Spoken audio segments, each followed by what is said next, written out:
So it was just all of a sudden, literally within a month, my whole world, my whole trajectory, everything I'd envisioned and planned just went smashing. I built this 8-figure company, but I was 120 kilos and I hadn't had sex with my husband for 12 months. And when I actually stopped, I was like, wow, I hate myself. Welcome back to another episode of Unmasked Founders. Today I am with Miranda Marriott. She is a leadership and magnetism mentor. Went into my business as fast and hard as I could.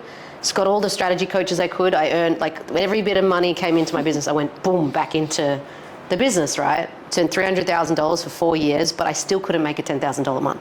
Because I was building from lack. I was building from fear. And it always will end up collapsing back to nothing. That money will always go, because you cannot build from scarcity and lack and create abundance. You cannot plant that seed and create, it doesn't happen, right? Welcome to Unmasked Founders with Lezly K. This is the podcast that goes beyond the highlight reel of entrepreneurship. Instead of focusing on the accolades and achievements, this show explores the real moments that shape founders, the challenges, the breakthroughs, and the lessons that transform both the business and the human behind it. Hosted by me, Lezly K, an entrepreneur who has built empires and discovered the cost of success.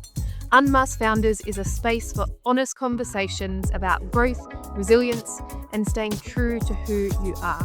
Whether listeners are just starting out or scaling to the next level, this is where real stories are told. Welcome to Unmasked Founders, a conversation with me, Lezly K. Welcome back to another episode of Unmasked Founders. Today I am with Miranda Marriott. She is a leadership and magnetism mentor. Thank you for joining me. Thanks for having me. Of course. I feel like this has been a long time coming. Yeah. How long have we been? A few years in each other's worlds now. Yeah. It'd probably be, 3, 4 at least. 4, I I'd think. say, yeah. When we were doing, oh my God, Ryan stuff. That's what I first Wow. We were in that pod, yeah. In that pod. Crazy. I feel like I'm like 6 people since then, if I'm being honest. Yeah, it was a long time ago, right? So much changes when you're in the world of business as well. Truly, and in personal development, I think the whole point is to keep uncovering new parts of you. So I know a lot about you because we've been in each other's world for a while, but I would love for you to share with my audience a little bit, about who you are and before we dive into how you got here, what you do in the world now. Yeah, awesome. So I am, a magnetism business coach, and I've been in this work with my business for 10 years. I've been in coaching for 20 in the space. And basically when I was 15 years old, I was like, I want to be a life coach. And it's like, well, I need to have a little bit of life before that might be allowed. And so I just went into like, how do I become a life coach? Like, what do I need to know? What do I need to, and I went and studied psychology for 8 years, and I was just obsessed with human potential, psychology, limitlessness, and knew I wanted a business, but it was just preparing me to be there, right? And so basically, long story short, when I was 30, I was like, great, I'm like got all my tools, I'm successful now, like I figured out success, I figured out human potential, I'm going to become the next Tony Robbins motivational speaker, like 1 year in my business, like watch out world, And then all of a sudden, when I was like, I was pregnant, I was 6 months pregnant, got on mat leave, thought great time to start a business, have a baby, like just nothing else to do, right? I did the same thing, just quietly. Yeah. It's like, but then my husband just started changing all of a sudden. We were together for 10 years and I uncovered he was cheating and my whole world fell apart and we couldn't build our life back together. So we ended and I was pregnant and I was like, how am I going to break up with my husband who I was obsessed with, in love with for 10 years? And I was a Christian. I was devoted to this man. He was my partner for life. It was never an option of seeing anything else. So it was just all of a sudden, literally within a month, my whole world, my whole trajectory, everything I'd envisioned and planned just went smashing. And then I was like, how am I going to be a mum before I've got even my son here? And how am I going to start a business when I'm feeling depressed, suicidal? Like, it was just the worst time in my life. Everything I'd put my worth on and thought, this is success, I'm a success coach. Like, it just shattered and I was like, I'm a failure. Everything I thought I knew just shattered before me. And I didn't know how I was going to make money for us or do anything, like get out of the bed. Like, it was just the most horrendous time I'd ever had. And I suppose looking back now, I was asking life to teach me life and to teach me what I'd studied. And all I'd done was study it in a book, but this was like really life going, okay, you've got to really use this now, you know? And when my son was 6 weeks old, I was like, fuck, you know, I'm not letting this get me down. I'm not going to let him burn another thing of my life. Like, I'm going to start my business and I'm going to prove the world I can do this, like, you know? And I was really courageous and vulnerable and like went into my business as fast and hard as I could. Just got all the strategy coaches I could. I earned, like, every bit of money came into my business, I went boom back into the business, right? Turned $300,000 for 4 years, but I still couldn't make a $10,000 a month.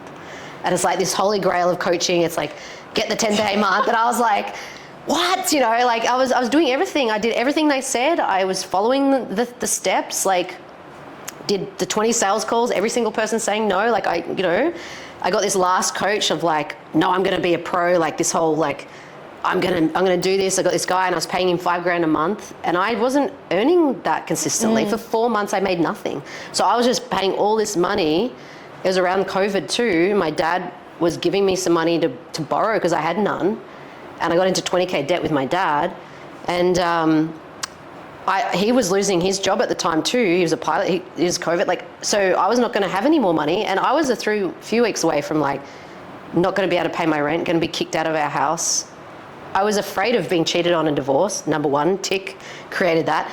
Then I was afraid of being a homeless single mum, and I was like a couple of weeks from creating that, you know? And I had done everything possible, studied everything, did everything they told me, and I was like getting to this point, you know? And I was literally on my knees begging to the gods, like, I've tried everything. Like, what do you want from me? Like, what am I missing? Like, I've studied it all, done it all. I'm a hustler. I'm trying. I'm not sitting here dole bludging. Like, I'm working my ass off. And I literally just cried to the universe. And then the next day, this random woman said, you must do this course. It's some super conscious course.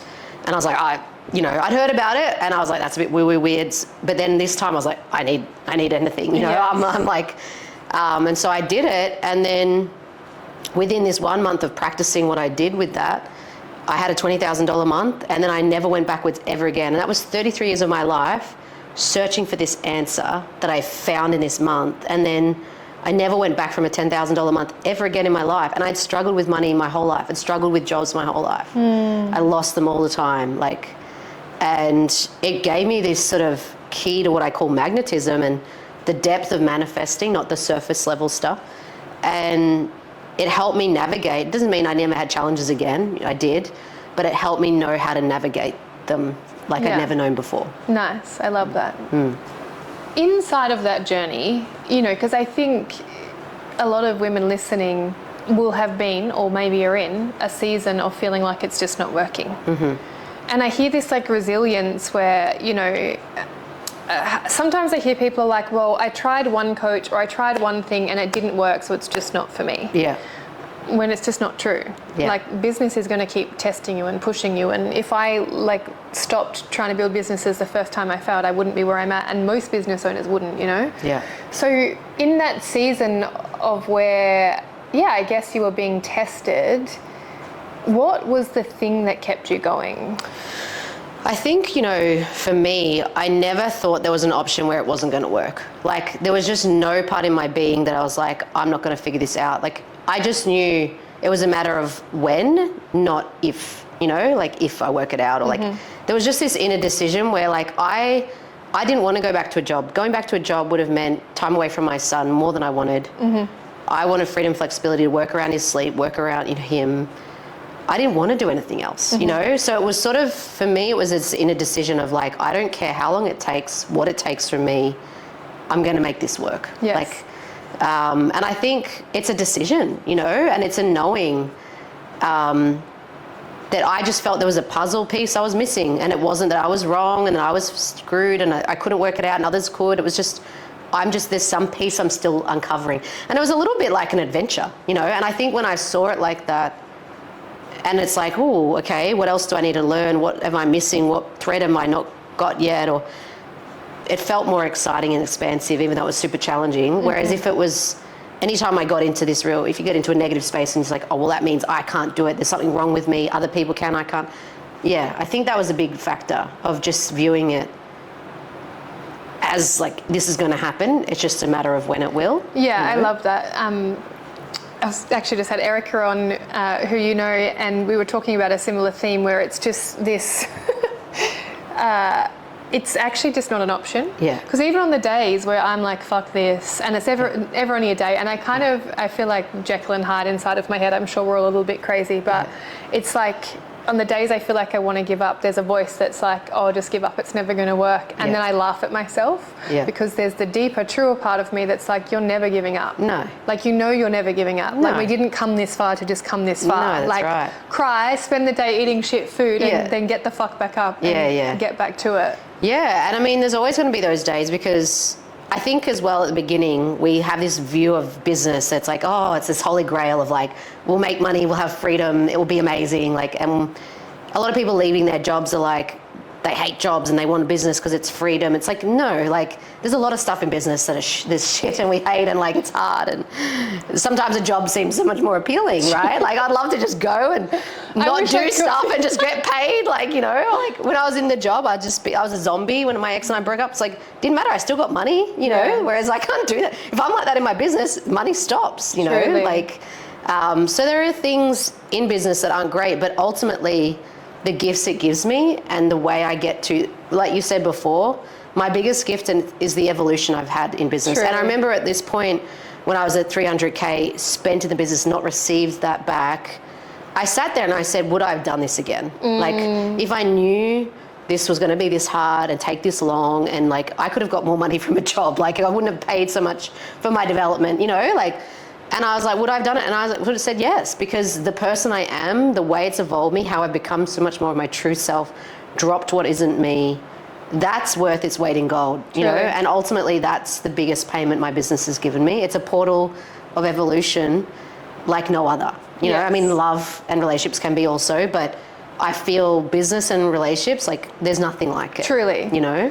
And it's like, if I don't make much more money beyond that, like that's worth it. You know? Yeah, the evolution of my soul was worth it. Yeah. I totally agree. I say to people, you don't need to chase healing, just start a business or get in a conscious relationship. Yeah. And then you'll be fine. Sorted. You'll forever have lessons. Yeah. Has there been a time where you've noticed in yourself that you've like worn masks in order to succeed, or, you know, like tried to fit in somewhere because that's who or what you thought you needed to be to make it? That's an interesting question because I feel a little bit like the way I am being into manifesting, magnetism, spiritual work, but then also in business and making money. And like there feels like there's these worlds that I'm in, but I'm not really, I don't feel I belong to any of them. You know, It's like in the spiritual world, I care too much about money and business to really fit fully in there, you know.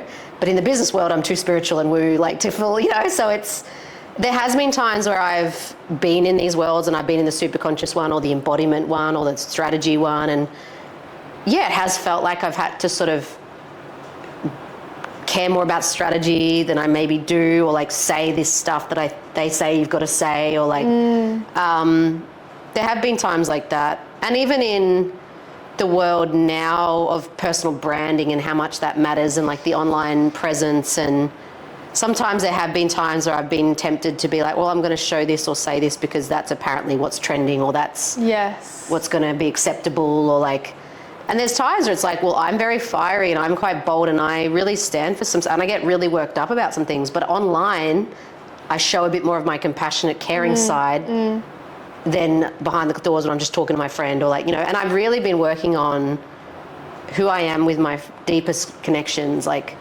just bringing that to the online world, you know?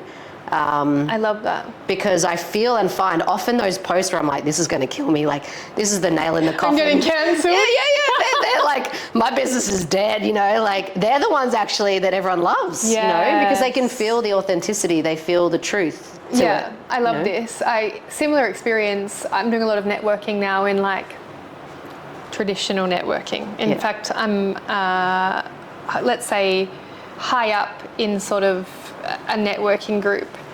And when I first joined, I noticed myself masking. I noticed this, well, I think it's like human nature. Like if people see the depth of who I am and the journey that I've been on, and the fact that I am spiritual or faith-based, and the fact that I've had this journey and story that I'm going to get rejected. But actually one of my biggest allies in there, who's actually a leader in this group, is very spiritual, and we kind of God just put us there. Here's the person that's going to be your person in this space. And what I found, and I think I must have done this, so I have a giant dragon tattooed on my, there's no avoiding my spirituality, because people are like, why do you have a dragon tattooed on your wrist? And even if it's long sleeve, it goes up to my fingers. So I was at a really corporate lunch the other day, and I actually look at these as choice points in my life, because I'm full sleeved, it's cold in Perth as well, and someone goes, what's that? And I'm like, oh, it's just a tattoo. And they're like, how far does it go? And I'm like, all right, I've got 2 So I roll my sleeve up, I'm like, it's a dragon. They're like, what's the story behind the dragon? And it's a choice point for me. I think past me must have been like, you're never getting away from this chapter in your life. So we're going to put it on your skin. We're going to shadow a dragon on you. So now people are going to constantly. And I sit there every time I get asked, because I'm like, I don't know if I can have this conversation with these people. Because I did it after I did ayahuasca. Guys, I went to, well, I didn't actually go to the jungle this time, but I sat with someone from Brazil in Malibu, and I took ayahuasca, and then I went and got a tattoo of a dragon because I turned into a dragon. And you're just like, leave it there. Literally, and I'm like, but for me, it just starts such a deeper conversation. It almost gives people permission to be weird. Not that I think that's weird. I think that's very normal in my world. But for other people, it's a bit like, whoa, that's a really random story. Yeah, for sure. But I love that you're talking about, because I actually don't think it's masking so much as an identity that you lean into more. Because you are all those parts. I'm all those parts. I've built 8-figure companies, and I've lived 12 months barefoot, not caring about money, because I thought that I wasn't going to be accepted if I, when I first had my awakening, I was like, well, no one's going to accept me if I have all of this. If I have all of this, if I have designer clothes, if I want to make more money, if I can't be heart-led, or I can't be faith-led, or I can't be spiritual. If I have all of that as well. And even that's interesting, because I felt like when I got into the business sort of world and I started really hitting goals with this, my spirituality was such a big part of my whole life. From a kid, I was a very spiritual kid, very interested in that. I always have been. And I let go of that, because I was like, oh, well, to be fully in the business, wanting to want money and to want to have sex with whoever, and I've got to let go of my connection to God, basically. I was like, God can't see this, or, I can't be spiritual with this. Don't look at me. So I'm just turning the channel off. But it was a bit of an F you to all that. So then I went rampaging with the money, and I grew my business, and I had this take energy, and I didn't care what people thought, because in that world, that's acceptable. Truly, I was right? the same, yes. And then when I sort of brought my spirituality back, and it was about 2 years ago, I sort of brought it back and started to integrate more of that back into my life again. I, without even knowing, must have internalized a lot of those old beliefs of well, you can't have money then, or you can't care about it, or you can't take's bad, take's negative. And so I sort of cut some of that part off, because I was trying to go in to be more spiritual, And then I realized, oh, okay, I've brought in another mask to fit in here, and that's not me. I'm all of it, And the big lie of the ego is that there's a part of us and our unconscious that we are not valid if we show this, or we're not going to be accepted or wanted or whatever if we reveal this part of us. And I think, as the journey's gone on, it's that's really not true. And we get to be all of us. And I would say, actually, when we are all of us, that's when we're the most magnetic. That's when life flows easiest. Because when I was swinging from these polarities, life wasn't flowing. When I was all in obsessed with the business stuff, my spiritual life, my relationship life felt empty, But then when I went into the spiritual stuff, my relationships and things flourished and adventure, but my business felt a bit more dry. It's well, none of that's meant to be dry. It's meant to be flourishing. And, I believe our whole soul wants all of it, and it wants to expand everywhere. Truly. So, and the answer to that is being our full true selves in all of it, Yeah, I love that. I agree. And I find it interesting. I'm by no means perfect. I witness it too. Someone will ask a question and I'll give them half an answer, or I'll already judge them. I've assumed, well, actually, I'm judging me on behalf of them. They don't actually want to know the full story. And if I tell them the full story, they're not going to accept me in some way. So, I love I love that this is where this conversation's gone, because I feel a lot of people think they can't be themselves. Yeah.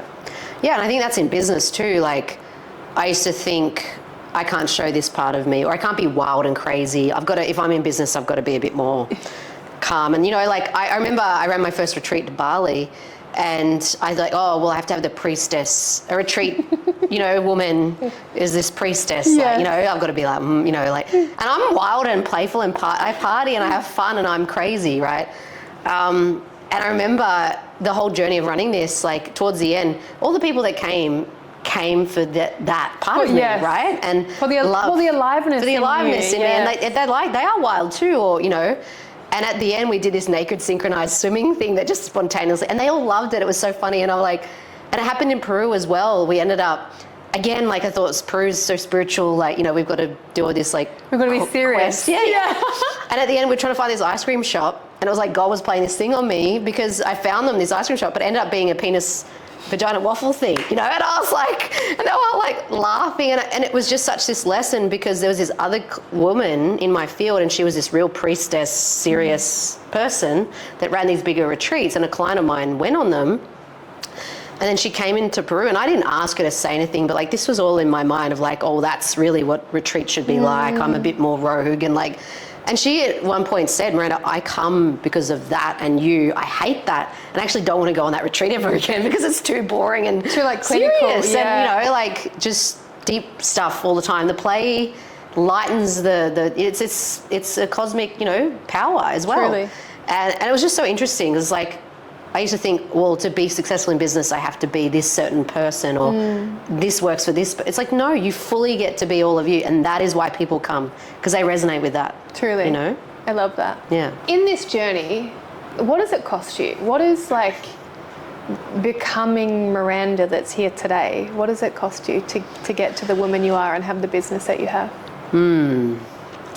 I think I would say the first 5, 6 years, 7 even of my business, it cost me a lot of presence in my relationships. I think I thought, and the way that the strategy type coaches I was in the world of taught, is that you must be fully consumed by your business, fully devoted to it, working a lot of hours, or just fully consumed and stressed and just care about business and money to make it work. But, you know, you can't care about anything else. And so I feel like the first number of years, like, it was just all consuming. All I put energy into was that, and my relationships, my love life, putting time and energy into my connections, even my son and the presence I had with him because of the stress I was always in. I feel like that was a lot more affected. And so, yeah, that was a big cost for me. Especially my son, because it was the years I can't ever get back, and the stress that I was, even if I was there, just the stress that I was under and the inner critic that I had that was just affecting the presence, you know, I think that's a cost that I find the hardest to reconcile, because the time and just that precious start of his life, you know, the first 5 years of his life. As much as I was more present and I could pick him up from things, or like the stress the business had me under, or I let myself get under, I think was really, tough. And I think, the cost, the more recent years, I think something that's been really present for me the last 2 or 3 years is just making sure that I'm really curating a business that I love and that really excites me. And I'm not doing things I think I should, or other people do and that works for them, or even other coaches tell me to do. There was so much stuff, that strategy they would teach me and tell me, that I just do because that's what they say and I should do it. It's the right practice. But I didn't like it. I didn't care about it. I wasn't in love with my business at parts. And so, I think even just the cost of enjoyment of my true self. Like, and, you know, they say with the regrets of the dying, it's like, you know, the first one is I wish I got to live a life true to myself. I feel like a lot of people in business probably don't say that. Truly. They're not living a life true to themselves. They're not being their true expression because they're following some other coach's thing, or they may be giving the business more time and not their whole life because that's what they think they have to, you know. And a lot of it as well, it's like, I wish I'd let myself be more happy. I wish I'd let myself have more time with friends and family. Like, I wish I didn't work so hard. You know, these things are all parts that I think business can take from us. I take agree. over like a beast, A lot of people say you can have everything but not all at once, and I actually disagree.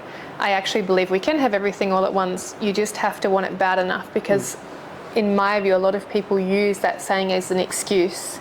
Now, I can't, my highest value is love, so I can't be with my husband right now because I'm being present with you. So yeah, in that sense, right now, I can't have intimacy with my husband because I'm here with you. But I know after this, I'm going to go spend 4 hours with him. So it's fine. So I have that balance. We're in Melbourne. We're traveling on the East Coast. Now, half our day is work. The other half is presence with each other. So what I'm hearing you saying is like there was seasons where you sacrificed more than you probably needed to because you were following everyone else's blueprint of what success or happiness could and should look like. Yeah. And what I witness is a lot of women, and this was my story, is that I built this 8-figure company, but I was 120 kilos and I hadn't had sex with my husband for 12 months. And when I actually stopped, I was like, wow, I hate myself. And I would never have admitted that out loud, but I did. It's why I ate myself to get to this weight, because really I was just punishing myself. And also I was in a very disconnected relationship that probably should have ended before we had our son. Thank God, our son is beautiful. We're great co-parents, but it probably should never actually even gotten to that place. But I was so focused on making money that I just let everything else kind of like fade into the background.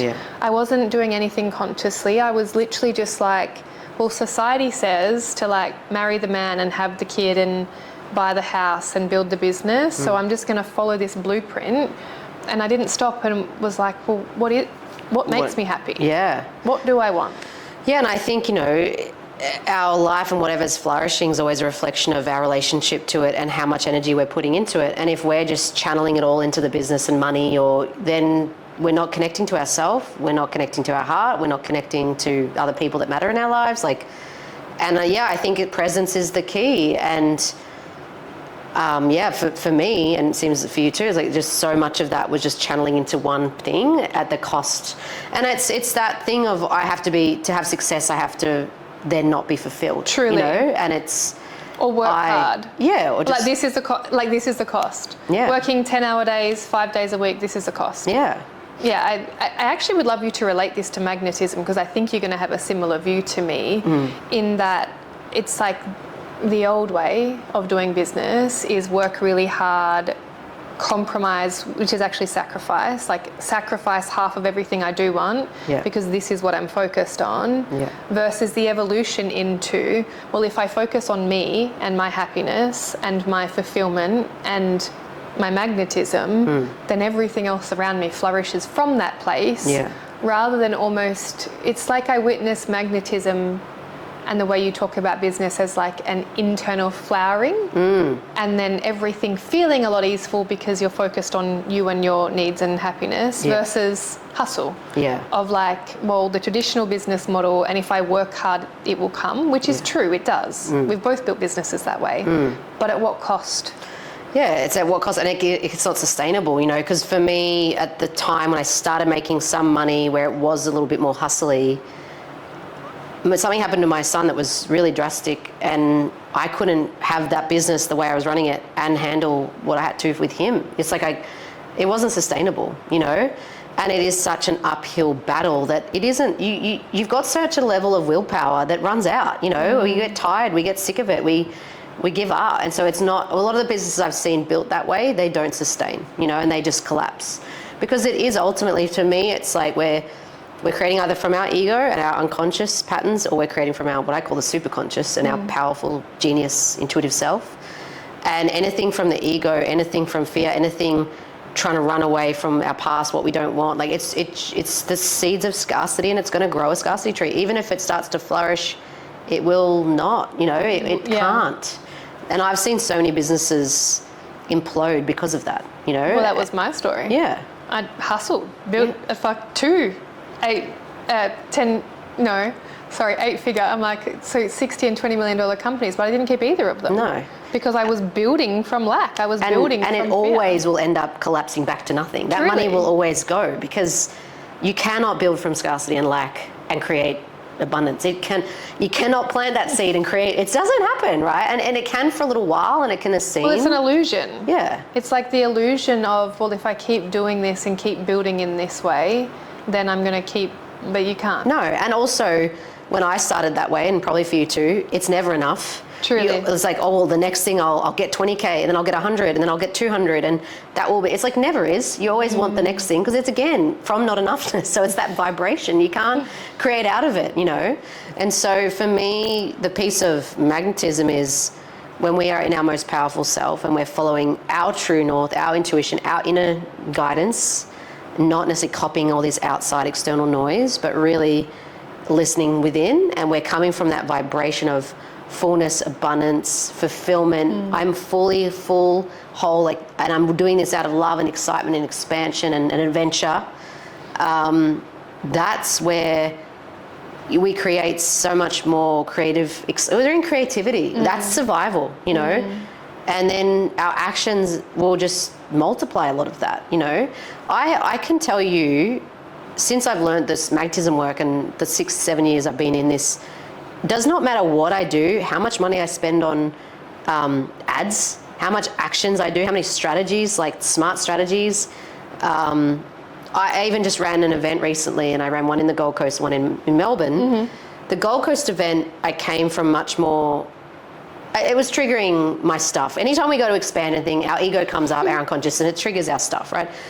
And I have stuff in my past. It's like, I'm not worthy or I'm invisible. And so I was putting out this event. I'm like, well, no one's going to necessarily come because I'm not worthy, I'm not visible, or they might and they're not going to like it. I'm not worthy, I'm invisible. And I was trying to do a lot of this magnetism alchemy work I do to just sort of get back into my power. But it really was bringing up a lot for me. It was an expansive sort of thing to do, right? And so by the time I was at the Gold Coast, I say there's a seesaw of how much power is in our ego and how much is our superconscious. I was probably in 60% ego, 40%. So it was still power there, but there was still a bit of fear of I don't know if this is going to work. I don't know if people are going to come. I don't know if people are going to pay. Is this going to be a waste of money? I put 20 grand into the event. That's the ego's voice. Yes. And so when I was there, I ran the thing and I had fun and I connected, but it was still a little bit from fear underneath, or performing, or and I made 5K of sales on that day. It wasn't a great sales day for what I'd put into it. Now I alchemized more. 2 weeks later I was running my Melbourne event. I ran the same event, same training, same structure, whatever. I made 50 grand because I just got to a point where I was like, whoever comes is who's meant to be there. Truly. Whatever, if I don't make it, I'm here to connect and serve and have a great time, and that's all I'm here for. Whatever else happens is bonus. I really got to a point where I just wasn't attached. I just let it go. And it's I'm here to serve, here to have a great time. And I want them to be transformed. I want them to hear God. I want them to have a powerful thing. That's it, right? When I did that, even though I ran the same strategy, I came from such a different place and it was more abundant, even though I cared less about that, That happens all the time. Every retreat I've run, every program, if I'm in my ego shit, doesn't matter what I do, it goes nowhere. 6-7 weeks of launching every retreat I've done, I've been in my ego, I've been in my survival, I've got to prove my reputation's amazing. I don't want just one person to come, because then look at Miranda Marriott's brand, it looks like crap. So then 6-7 weeks, guess what? One person's coming, and I'm like, oh shit, I switch it and go, well, what am I here for? What's my soul want this for? Not my fear. What I want to connect. I want to travel. And I want to coach and transform women. If one's there, that's hit. Look, I'd love more, but that's still happening, Yes. I let that go. Then 2 weeks later, my whole retreat's full. It's it happens all the time. And I'm doing the same stuff. Or often I don't do anything. Yes. When I'm in that magnetic energy, people just come, Yeah, I love that. Quick pause. Are these conversations resonating with you? Do you finally feel seen in your business journey? This is the entire mission of Unmasked Founders. To strip back the highlight reel and tell the raw truth about multi, 6 and 7-figure success. We're here for the emotional costs, the days you want to quit, and the breakthroughs that follow. And we can bring you these essential conversations thanks to the support of our incredible partners, Cacao Collective and the OE Agency. These are the businesses who empower founders to keep going, providing the systems and the professional polish you need when you're busy navigating the emotional storm. If you love what you're hearing, don't miss an episode. Hit that subscribe button right now and check out Cacao Collective and the OE Agency in the show notes. Now, let's get back to it. If someone's listening and they're like, well, how do I know? How do I know whether I'm operating from my ego or from my truth? Is there something you can share so they can go, oh yeah, I can start to discern this? Because I imagine it becomes a muscle that you have to learn over time and do repetition and feel where your truth is. But there's always a starting point. Yeah. So what can people do to start to tap into more of this for themselves? I think the biggest piece is like our why, behind why we're doing what we're doing, the purpose behind it is very different with the ego and the superconscious. Your why from your ego will always be a metric, a numeric thing, like a measurement, a hierarchy. It will always be a reaction to like your inner beliefs, like your core beliefs of like, I'm unworthy, I'm not powerful, I'm not capable, I'm not enough, like whatever yours are, it will be trying to compensate, react, get the opposite of that, you know? Yeah. And so it's very fear-based, and it's often from scarcity, from lack, from being not enough, or just that you're separate and you're not, there's just a fear. And it's a lot of the time the way I feel it is I'm very closed, my heart's closed.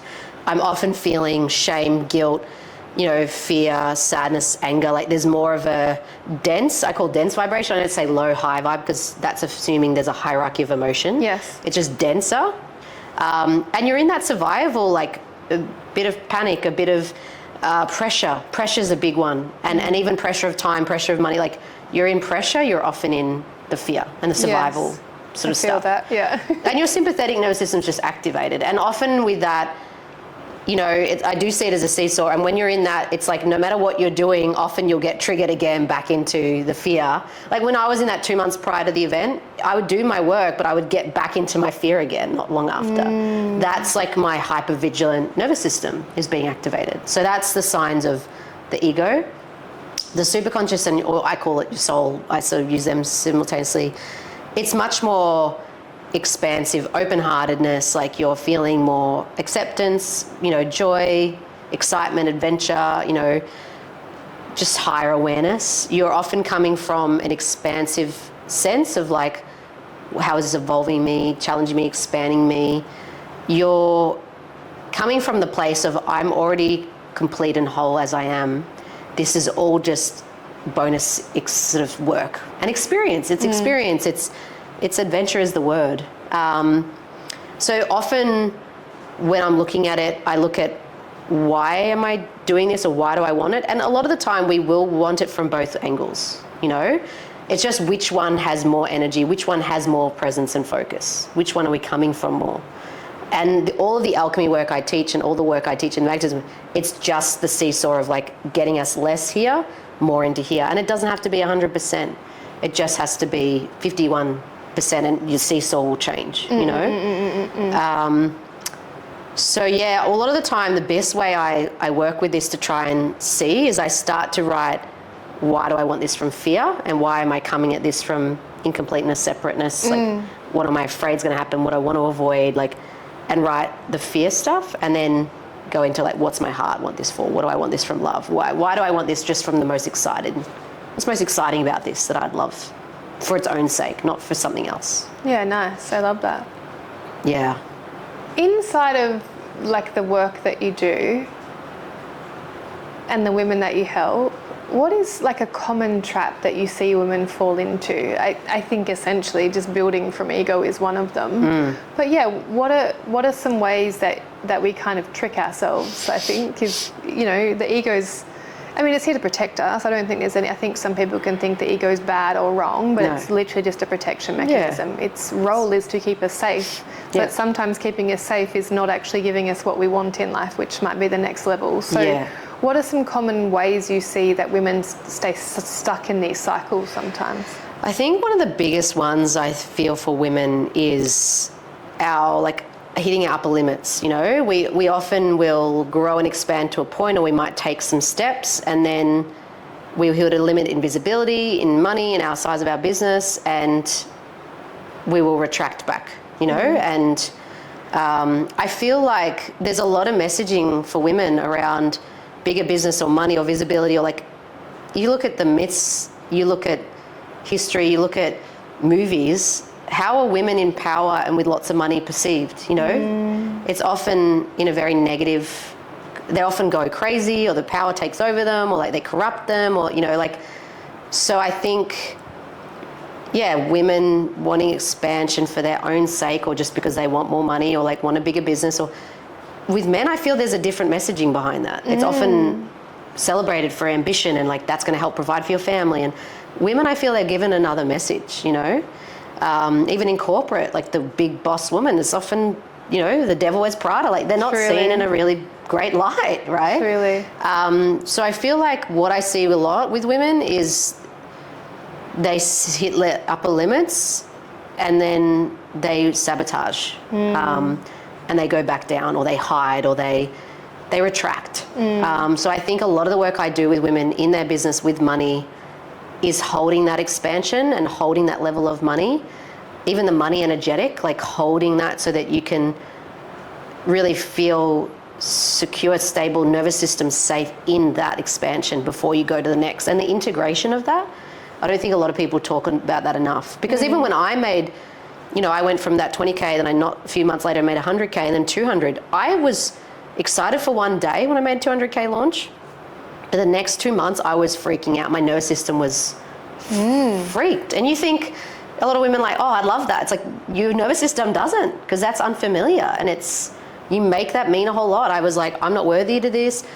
Like, you know, I felt guilty to even spend any of it myself. It's like, I can buy coaches, but if I go buy a car, or like my clients don't get that, like that's bad of me. You know, we as women, we're like meant to be mothers and nurturers, and it's got to always be about everyone. It's like we often don't get to give to ourselves. You know? Talk to me about that, because I think, you know, people talk about the highlights of cracking 100K months and then, you know, a multi-six-figure launch. So yeah, talk to me about what it brought up inside of you and how you moved through it to sustain it. Yeah, well, I straight away, as I said, was excited for the day, and then I went into, you're not worthy of this. Who do you think you are to have had this? Like, you can't give and deliver to these clients that now have paid all of this. Like, you're not a great leader. You don't have what it takes.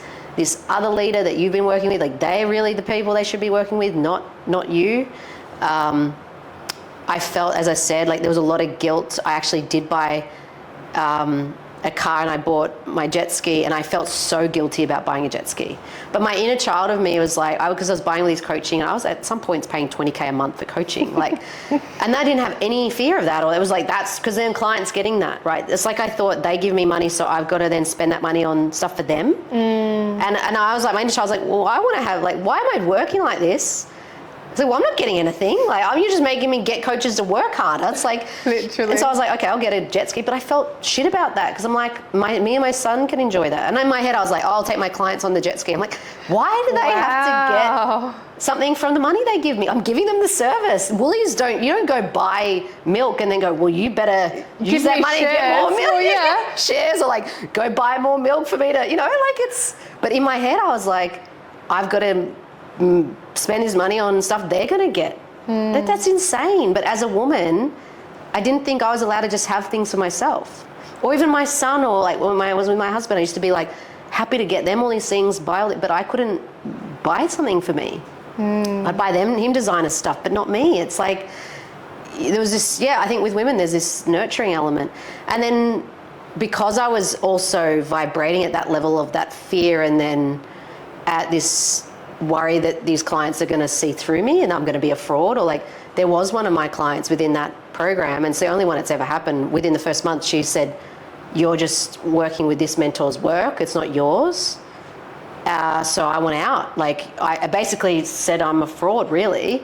And interestingly, she was a yoga teacher. I'm like, well, you're not created yoga. Like, We're all working with things that we're tweaking. But we all are. Yeah, exactly. We all are. My mentor is the same, right? But literally, it's like a lineage that you follow because you have to learn it from somewhere. Yeah. Even people that create their own modalities are pulling inspiration from things that they've learned. Exactly. But again, she's a yoga teacher. I'm like, you haven't learned, you haven't created your own yoga, But it was the vibration in me that I was in that fear. And so then, and that's happened to me before, because I was seeing that I'm not enough, I'm a fraud. There was someone mirroring that in my reality, So I had to really work on that. And that was the only time I've ever had that happen with a client, but it brought up so much for me that I had to look at. And I really moved into a lot of power by, facing off with that. Alchemizing that. Yeah. I love that. Were there any moments, like at the beginning, there's always, you said you've never gone backwards, which I find really interesting in that you've sort of held that capacity. So I'd love to know how, because my experience, but I've got a lot of money stories. Yeah. It's like, pick what your childhood gives you. Yeah. My nana used to say, money doesn't grow on trees, money is the root of all evil. Yes. All of these things that I've had to alchemize. Yeah.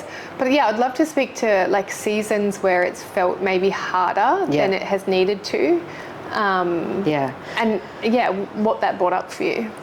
Well, I've definitely never gone back under like the 10, 20K, but my income or like did fluctuate with about 2 years ago when I had got to that point and brought my spirituality back in.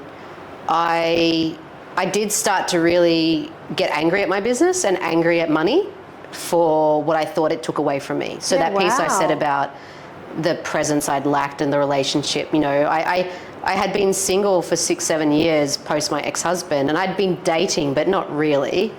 And I didn't have a lot of energy to put into it because I was putting so much into the business.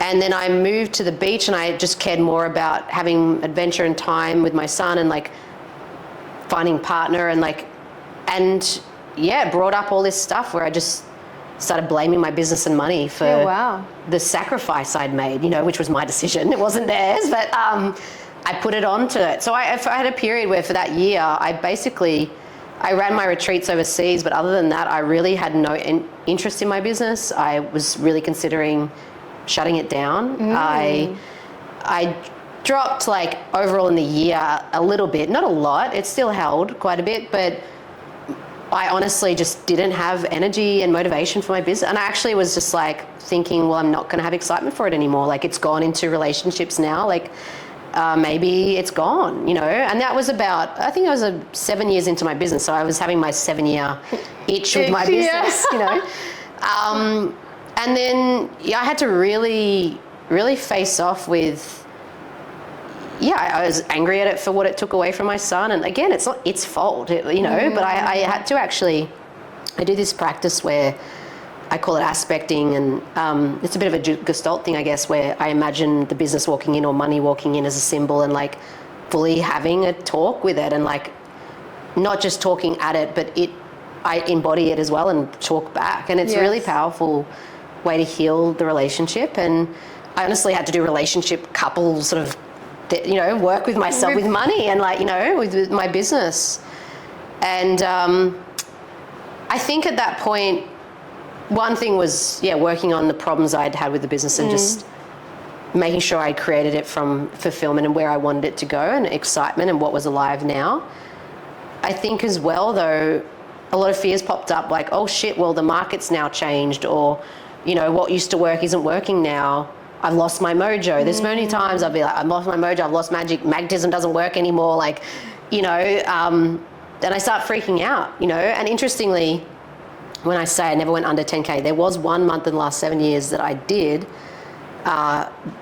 where I got into 4K that month and I'd started being like, my magic's gone, the mojo's gone, oh shit, and it dipped. And then a coach I had at the time said, no, Miranda, this is just the ebb before the flood of abundance about to come.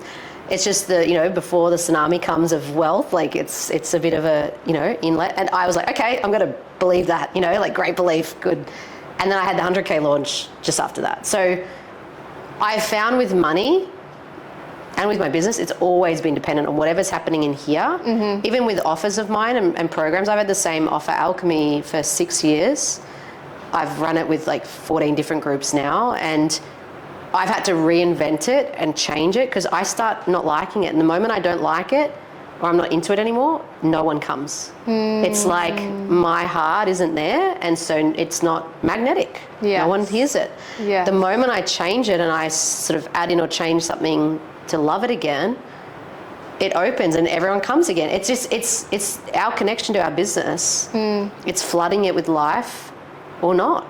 You Truly. know? So that's what I found when I had that dip. I had to really work through the stuff with money, but also just the way I wanted to do my business and really reinvent how it was done. They have this wisdom in Vedic wisdom: creation, maintenance, destruction. It's that 8 eternity symbol. Destruction comes around and it basically says like, this isn't relevant anymore. And we have 2 ways to destroy. Either one is destroy the thing itself, which means leave the business, leave the relationship, like end it. Or life is telling us to destroy the way we're relating to it. And so I've constantly got to a point where I'm like, I want to chuck my business in or like whatever. And I'll go to it and I'll be like, do we need to end? Like, or what? And it will often be like, no, we just need to change the way we're connecting. And then we will create again. I love that. But we need to listen when it gets to that, you know? And I think, and this is what I did in my first business, like sometimes we don't need to burn it to the ground. We're just not listening to it properly, or we get to a point where we're burnt out, or we feel like we've fallen out of love with it, whether it's the relationship or the business. And rather than actually just deepen and be present with what is, it's like, well, we have to burn everything down. Everything must die in order for it to be reborn. But I love that you just reconnect and treat it like any relationship. Have a conversation. Find out what doesn't feel good, what can change. And I think when people are stuck in traditional business model, it's like there's a belief. What I witness is a belief that it can't change.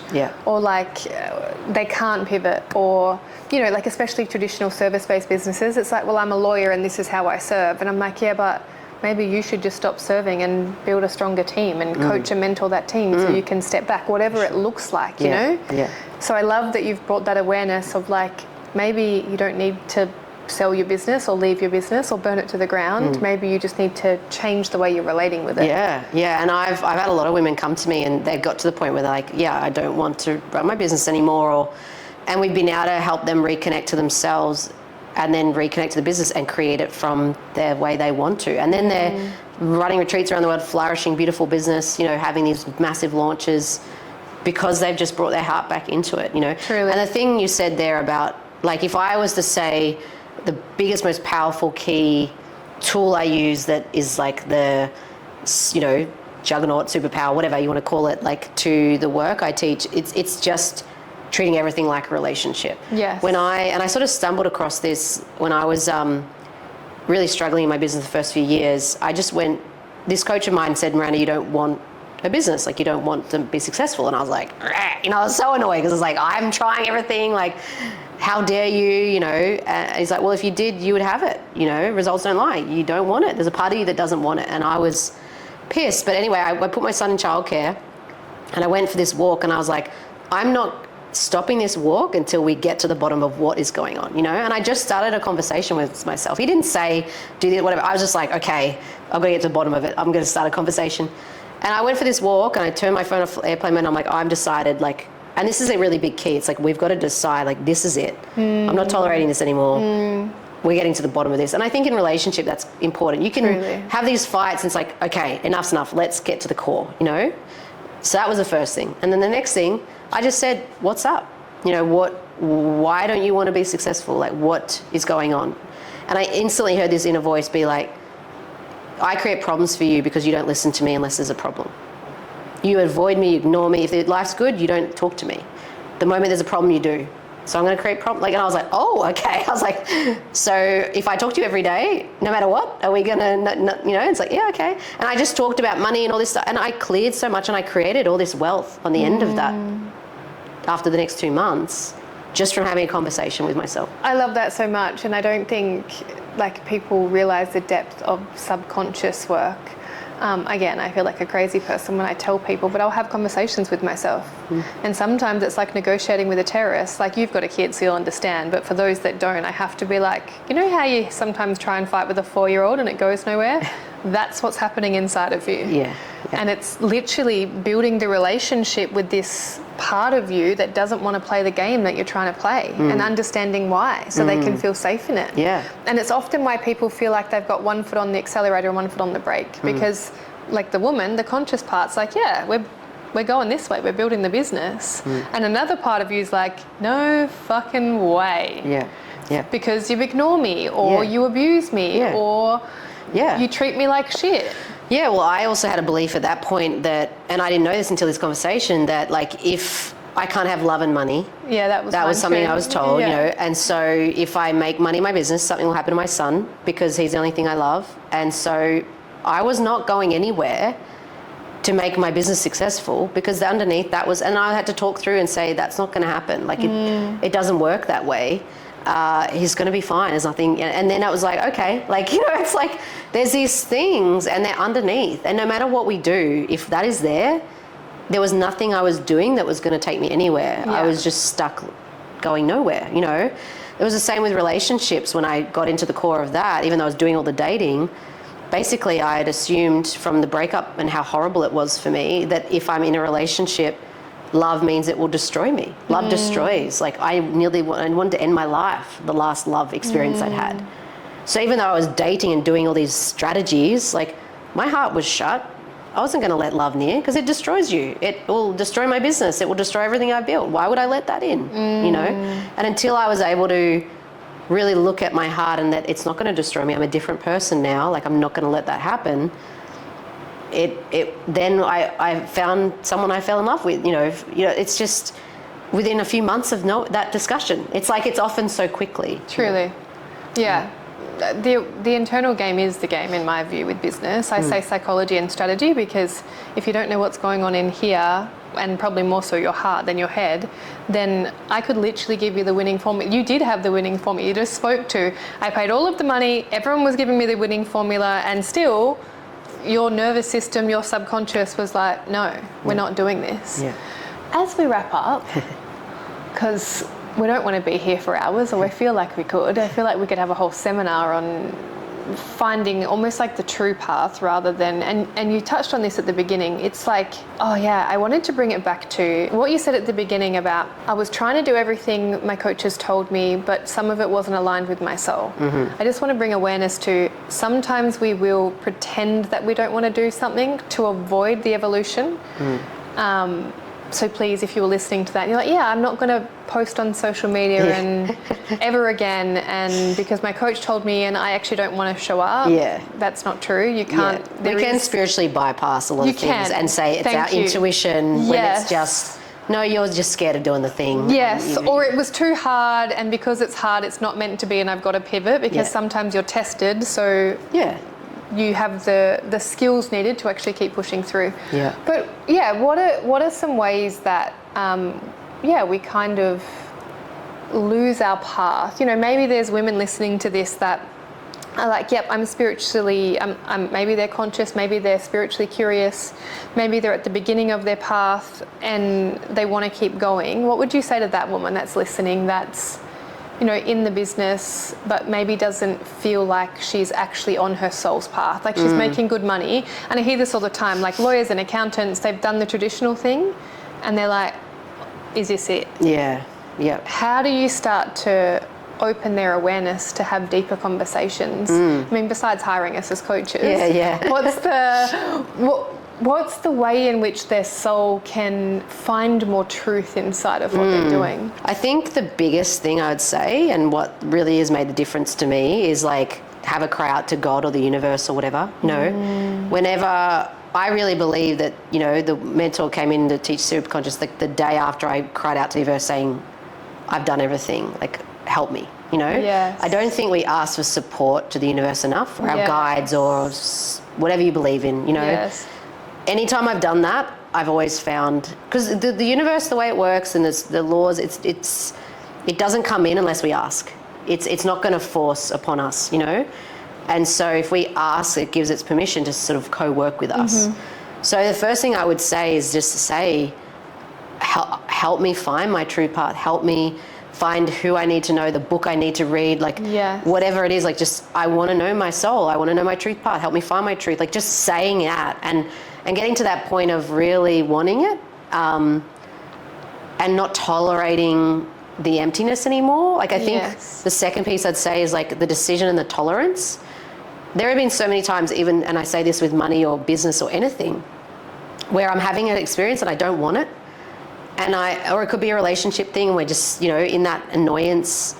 But the moment it's like, I'm not tolerating this anymore. Like we need to fix this. We need to sort this out. Or like, that decision point is when this stuff actually changes. Yeah, nice. So I would say, asking for the support, making that decision and just not tolerating emptiness anymore, not tolerating lack of fulfillment. Like, I would say they're key. And then the last thing I'd also say is following our intuition more. We are beings who know our intuition deeply when we're kids. We unlearn it. Yes. And we are taught out of it, but it's still there. Even at the beginning of my business, even though I hadn't learned the superconscious and the intuition I know now and the steps, at the beginning of my business, I still felt called to go to this certain networking event. Yeah. And then I went there and I was there and nothing was happening. And I got to the toilet and I was like, God, you said, come here. What's happening? I got out of the toilet and there was a guy I met, went to another networking thing he invited me to, and I met a girl there who I got a referral of 1 year of clients from this woman. Yeah, wow. I didn't know how to follow intuition. I just felt that I had to be there. Yeah. I didn't know why. I got this woman saying, you got to do weight loss coaching, and I didn't want to do it. My intuition was like, no, be an insecurity coach.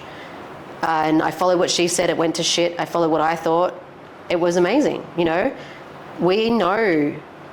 Deep down, we just have a knowing. Yes. And even if you don't know the steps to fully, you've got it there. Truly. So just listening, like even when I followed that strategy coach guy and I got into the 4 months of nothing, which was the worst I'd ever had in my business, he told me, you can't do energy, you can't sell energy, you got to sell strategy, no one's going to buy it.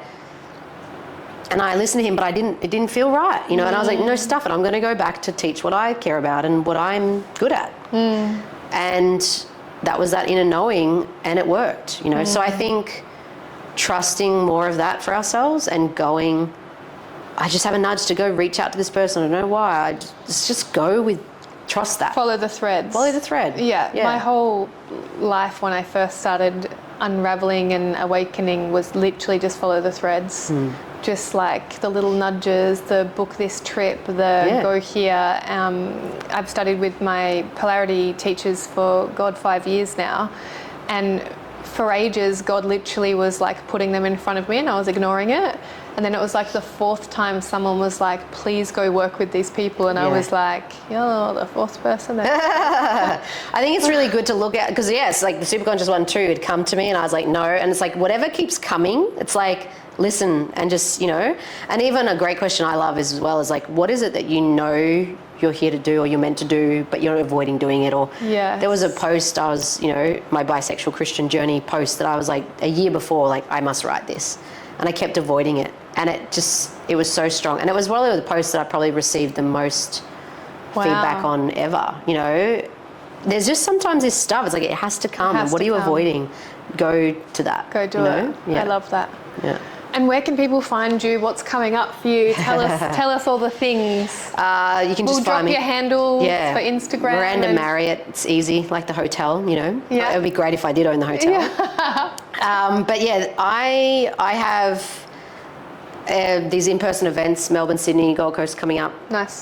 So that will be coming soon, and I just have my online work that I do mostly. I will probably be running a retreat to Egypt. I think people keep begging me on that one, but nice. Retreats overseas are sort of, been pending at the moment. Being pending, fair enough. They're coming though. I'm going to go to Greece next year. Amazing. On my trip, my first overseas retreat, because it's my 40th, and I was like, let's just throw a big party with all of my clients and friends. How amazing. It sounds epic. But yes, we'll drop all your handles. Thank you so much for your time and your depth of heart and conversation. Thanks, son. It's been great. Thank you for listening to Unmasked Founders with me, Lezly K. Follow Lezly K on social media for more insights, and we'll see you in the next episode. You can find me at Lezly with a Z, Kaye. Check the show notes for how to spell my name. Remember, true success is built from the inside out.